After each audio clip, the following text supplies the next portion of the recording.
Baik, sekarang kita lanjutkan dengan membahas tentang feeling introvert. Mesin kecerdasannya feeling dengan drive introvert yang membawa dari dalam keluar. Orang feeling introvert, dia adalah di antara semua personality genetik memang yang paling berpeluang untuk menjadi seorang pemimpin. Karena dia menggunakan keyakinannya, menggunakan soul-nya, menggunakan emosinya untuk bisa mengconvincing people, meyakinkan orang lain.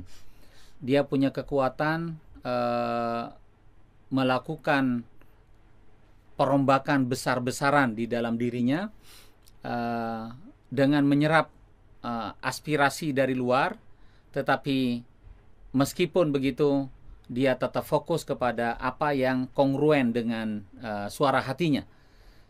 Dia memilih sesuatu yang cocok, yang kompatibel, yang tidak bertentangan dengan jati dirinya. Cara kerja otaknya orang feeling introvert memang dia adalah mampu mempromosikan, mampu mengangkat nilai-nilai yang terdengar oleh suara hatinya. Karena itulah bagi orang feeling introvert, karena chargingnya tadi dari dalam kepada keluar, feeling yang dari dalam keluar itulah yang keluar berbentuk ideologi, idealisme dia, sesuatu yang sangat futuristik yang akan dikejar, dan itu semuanya berangkat dari keyakinan dia tentang sesuatu. Sehingga keyakinan yang diolah dari bahasa emosi, bahasa jiwa inilah yang kerap kali bisa dalam perdebatan itu mengalahkan pandangan-pandangan yang hanya semata-mata berhenti pada tahap logika. Tentu saja Indonesia sebagai contoh, katakanlah, mungkin tidak akan merdeka kalau semata-mata hanya berpacu kepada sudut pandang rasionalisasi saja, karena begitu lamanya kita dijajah. Tetapi karena ada orang feeling introvert yang meyakinkan bahwa kita memang layak merdeka, sudah tidak tahu bagaimana lagi logikanya, yang penting kemerdekaan itu sudah merupakan idealismenya, mimpinya, maka itulah yang menciptakan momentum kemerdekaan itu sendiri. Nah, jadi disinilah orang feeling memulai ketika dia berbicara tentang jiwa, tentang keyakinan, tentang emosi, tentang perasaan, tentang aspirasi, tentang arus bawah. Disinilah orang feeling punya kekuatan. Tapi secara khusus orang feeling introvert, karena dia punya kemampuan untuk meyakinkan orang lain, karena dia mampu terutama untuk berbicara dengan dirinya sendiri, dan dia mencari sesuatu yang memiliki kecocokan dengan jati dirinya, dengan suara hatinya, disitulah orang feeling introvert dipandang memiliki karisma alamiah sebagai seorang pemimpin.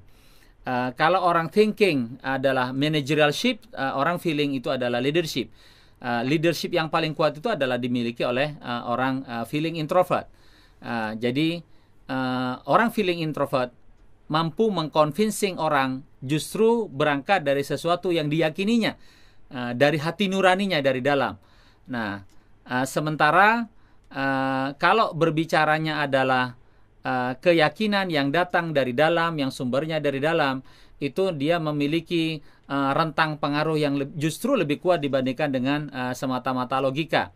Dan ini juga yang menjadi alasan mengapa orang thinking yang bisa mengalahkan orang intuiting. Dalam konteks ini orang thinking bisa dikalahkan orang feeling. Di mana logikanya? Logikanya karena keyakinan itu memiliki daya pengaruh yang lebih kuat daripada rasionalisasi. Kehangatan yang diberikan oleh orang feeling itu bisa lebih kuat dari dinginnya orang thinking.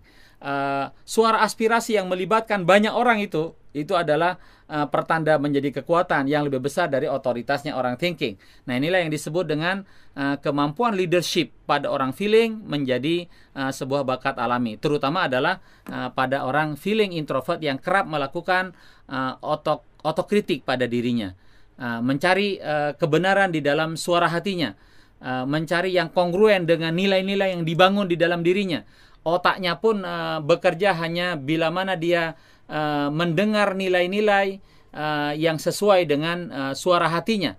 Nah, kekuatan nurani, keyakinan, jiwa yang dimiliki oleh orang feeling ini yang mampu menaklukkan dunia, menaklukkan sekitarnya, menjadi seorang pemimpin yang baik.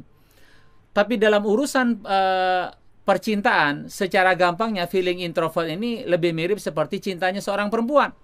Jadi kalau dia cinta kepada seseorang, maka cintanya itu merasuk di dalam kalbunya, yang kalau tidak terpenuhi itu bisa membuat dia gila.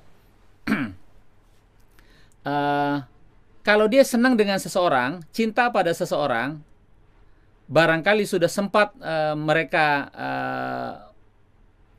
saling bersambut gayung, sempat menjadi seorang kekasih, tapi karena faktor tertentu orang tuanya memisahkan mereka. Maka kalau dia adalah feeling introvert, dia akan tulis di truknya dia, "Kutunggu jandamu." Karena dia nggak mau berpaling ke orang lain. Begitu dia udah cinta, cintanya mendalam pada orang itu. Ya, seperti cintanya seorang perempuan.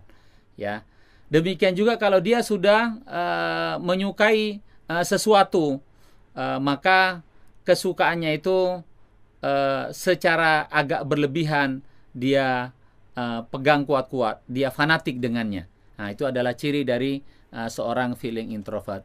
Bisakah seorang feeling introvert berbisnis? Bisa, tetapi dia bagusnya jadi owner, dia bagusnya jadi investor.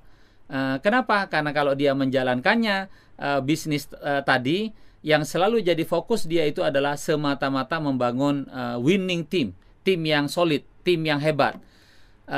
Betul bahwa winning team ini, tim yang menang itu, tim yang hebat itu merupakan faktor utama di dalam keberhasilan sebuah bisnis, tetapi tidak satu-satunya. Jadi begitu dia terlalu sibuk dengan membangun winning team, mungkin dia sudah keteteran dalam produk yang ketinggalan zaman, pergerakan pesaing yang sudah begitu cepat, perkembangan teknologi yang sudah nggak bisa terkejar oleh dia, sementara dia masih terus berkutat kepada masalah bagaimana membangun SDM yang kompetitif, yang sehat dan segala macamnya.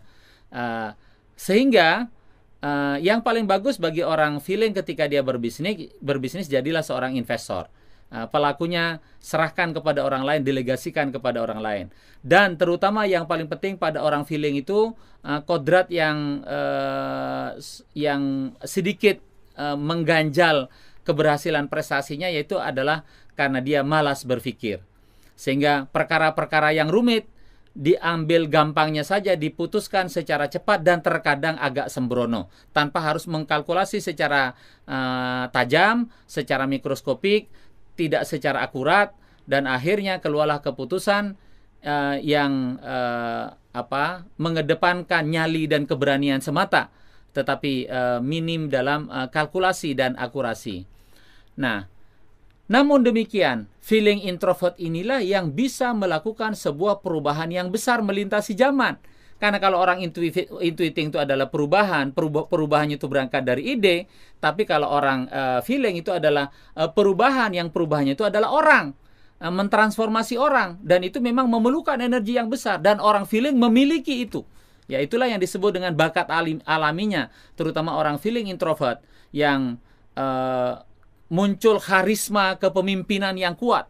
Kalau orang thinking itu adalah harisma wewenang, harisma kekuasaan.